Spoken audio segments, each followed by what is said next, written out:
ইন্নাল বাতিলা কানা যাহুকা। এই কালামে জিন্দা কুরআনে হাকিম হিকমতে উলায়া জালাসতু কাদিম। আপনারা জানেন, শুনেন, মক্কা ফাতহ করার সময় বাইতুল্লাহ শরীফের মাধ্যমে 360টা মূর্তি ছিল, বুত ছিল।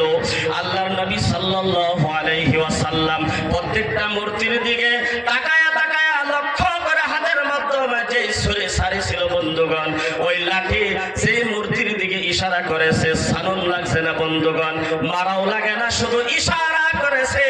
এক একটা মূর্তির মাথা ভেঙে চুরমার হয়ে হয়ে জমিনের মাধ্যমে পড়ে গেছে।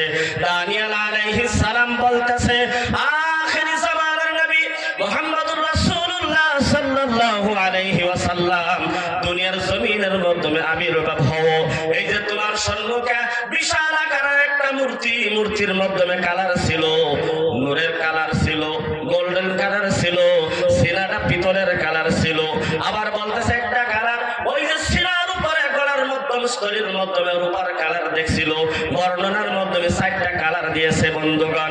আল্লাহর নবী সাল্লাল্লাহু আলাইহি ওয়াসাল্লাম বলেন, দুনিয়ার জমিনের মাধ্যমে আল্লাহ তাআলা সারা দুনিয়ার জমিনের মাধ্যমে কিয়ামত পর্যন্ত যত মানুষ পাঠাইবে সমস্ত মানুষের কালার থাকবে মাত্র 4টা কালার।